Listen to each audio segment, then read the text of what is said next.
আগের দিন তোমাদের সাথে যে চিকেন টিক্কা বাটার মশলা রেসিপিটা শেয়ার করেছিলাম তার সাথে বানিয়েছিলাম ইস্ট ছাড়া এরকম নরম তুলতুলে গার্লিক বাটার নান। ইস্টের কোনো প্রয়োজনই হয় না যদি তোমরা এইভাবে তৈরি করো। প্রথমে তো আমি এখানে বেশ খানিকটা টক দই নিয়ে নিলাম, তার মধ্যে পরিমাণ মতো নুন, সামান্য চিনি, এখানে আমি গুঁড়ো করা চিনি ছিল সেটা ইউজ করেছি। এরপর ময়দা নিলাম 750 গ্রাম, তার মধ্যে নিলাম 1 চামচ বেকিং পাউডার আর 1/2 চামচ বেকিং সোডা, আর বেশ খানিকটা সাদা তেল দিয়ে ময়দাটা ভালো করে মিশিয়ে নিলাম।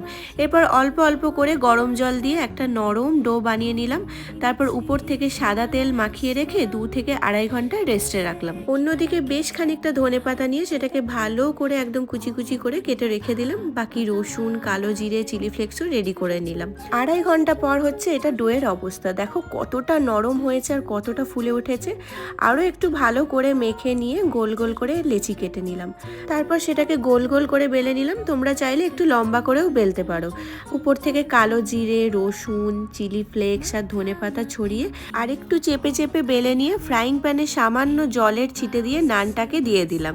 জলের ছিটেটা দিলাম যাতে নানটা ফ্রাইং প্যানটা উল্টালে পুড়ে না যায়। এইভাবেই নানগুলোকে ঘুরিয়ে ঘুরিয়ে একটু ভালো করে শিখে নিতে হবে। সেঁকে নিলে ওপর থেকে বাটার ব্রাশ করে নিলাম।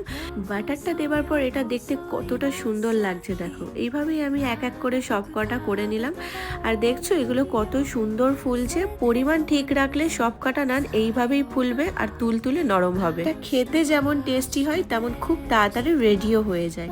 তো রেডি হয়ে গেল আজকের আমাদের গার্লিক বাটার নান। এইরকম একটা কম্বিনেশন তোমরাও একবার বাড়িতে এইভাবে বানিয়ে খেয়ে দেখতে পারো আর আমাকে অবশ্যই কমেন্ট করে জানাতে ভুলবে না কেমন লাগলো। তোমাদের যদি রেসিপিটা ভালো লেগে থাকে তাহলে লাইক, কমেন্ট, ফলো করতে একদম ভুলবে না। তাহলে চলো আজকের মতন টাটা।